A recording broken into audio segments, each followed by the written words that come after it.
Olá, meu nome é Suelen, sou professora de português e hoje vou falar sobre um dos termos da oração, o sujeito. Basicamente, a oração se divide em sujeito e predicado.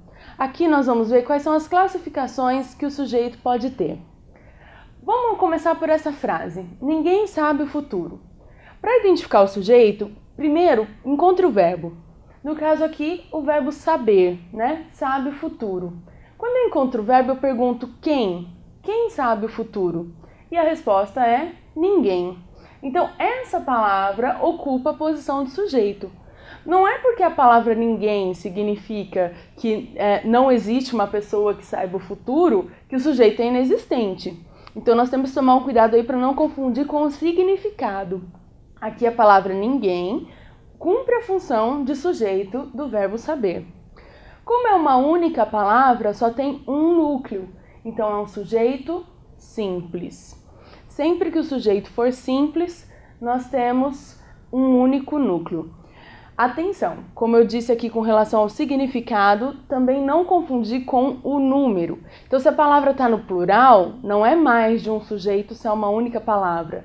Se fosse todos sabem o futuro, o sujeito continuaria sendo simples, porque é uma única palavra. Então, não é uma relação de significado, é uma relação de sintaxe. Para o sujeito ser composto, eu tenho que ter mais de uma palavra com valor de substantivo na posição de sujeito. Eu e meus amigos vamos viajar. Eu tenho aqui o verbo vamos, e aí eu faço o mesmo procedimento. Quem vamos viajar? Eu e meus amigos. Eu tenho o substantivo amigos e o pronome eu, que tem valor de substantivo. Então eu tenho dois núcleos. E aqui um sujeito composto. Como a nossa língua, o verbo tem a desinência que marca a pessoa, às vezes o sujeito não precisa aparecer na frase e mesmo assim eu sei qual que é o sujeito. Nessa frase aqui, vou fazer um bolo. O verbo é vou, né? Achei o verbo, pergunto, quem vou fazer o bolo? Como o verbo está conjugado na primeira pessoa do singular, vou, o sujeito dessa frase só pode ser o eu. Não pode ser ele vou, tu vou. É eu. Então, eu sei qual é o sujeito, ele só não aparece na frase. Vamos fazer um bolo. Novamente, o verbo vamos, quem vamos? Nós.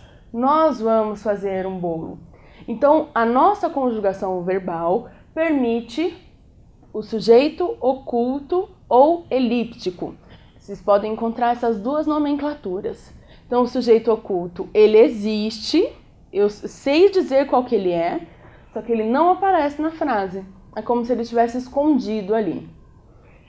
O sujeito indeterminado, eu costumo dizer que é o sujeito da fofoca. Então, é aquele momento que você não quer dizer quem é o sujeito. Então, o que você faz? Olha, falaram mal de você. Às vezes não foram várias pessoas, não foram eles que falaram, foi uma pessoa só. Você opta por não dizer quem é. Então, o sujeito indeterminado não é possível de ser determinado. Ele existe, alguém precisa praticar essa ação. Falaram mal de você.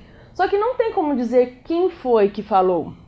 Quando nós queremos fazer um sujeito determinado, a gente deixa o verbo na terceira pessoa do plural.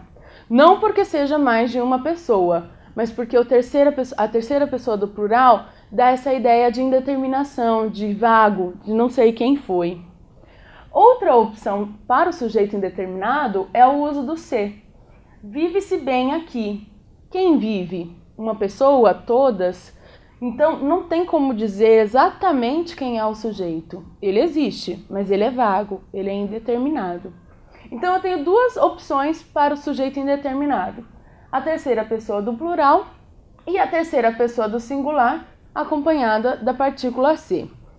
Essa forma aqui específica com a partícula se é muito interessante para fazer textos em que você tem que ser impessoal, como é o caso da dissertação, muito usada em todas as provas e no vestibular. Você não pode assumir uma pessoa, então você deixa a terceira pessoa do singular e assim você é mais objetivo e se distancia do texto. É isso, por hoje é só e muito obrigada.